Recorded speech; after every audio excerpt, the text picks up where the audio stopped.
എന്നാലും സച്ചിയുടെ രണ്ടാം ഭാര്യ ആകാനും എനിക്ക് നാണക്കേടില്ല എന്നൊക്കെ അവരുടെ മുമ്പിൽ വെച്ച് ഞാൻ വിളിച്ചു പറഞ്ഞില്ലേ? അതൊക്കെ സന്ദീപിനോടുള്ള ദേഷ്യത്തിന് ആ സമയത്ത് പറഞ്ഞതാണെന്ന് എല്ലാവർക്കും അറിയാം. പക്ഷേ അതുപോലെ അല്ലല്ലോ ഞങ്ങളെ രക്ഷിക്കാൻ വന്ന വക്കീലിന്റെ അഭിമാനത്തെ ചോദ്യം ചെയ്യാന്ന് പറയുന്നത്. സന്ദീപ് മോശമായിട്ട് സംസാരിച്ചപ്പോ എനിക്ക് കുറച്ച് വിഷമം തോന്നി എന്നുള്ളത് സത്യമാ.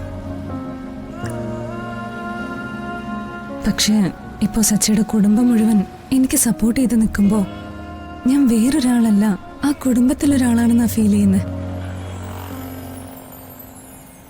അതിലെനിക്ക് സന്തോഷമുണ്ട്. ഇതൊന്ന് പറയാൻ വേണ്ടിയാ ഞാനിപ്പോ വന്നത്.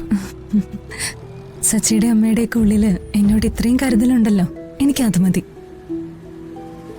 സന്ദീപ് അവന്തികയുടെ കയ്യിലായിപ്പോയി. ഇനി എങ്ങനെ അവനെ അവിടുന്ന് രക്ഷിച്ചെടുക്കുമെന്ന് എനിക്കൊരു പിടിയുമില്ല. നിങ്ങൾക്കെതിരെ ഉപയോഗിക്കാനുള്ള ഒരു ആയുധമായിട്ടാ അവന്തിക ഇപ്പൊ സന്ദീപിനെ കൂടെ കൂട്ടിയിരിക്കുന്നത്. അത് തിരിച്ചറിയുമ്പോ സന്ദീപ് താനും മടങ്ങി വരും. എന്നിട്ട് ഈ പറഞ്ഞതിനും ചെയ്തതിനും എല്ലാം അവൻ സച്ചിയോടും അമ്മയോടും ഒക്കെ മാപ്പ് ചോദിക്കുകയും ചെയ്യും.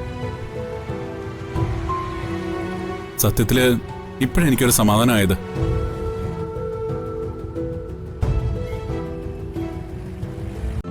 ഇന്ന് തന്നെ ഡൗൺലോഡ് ചെയ്യൂ. കാണൂ നിങ്ങളുടെ ഫേവറേറ്റ് ഷോസ്.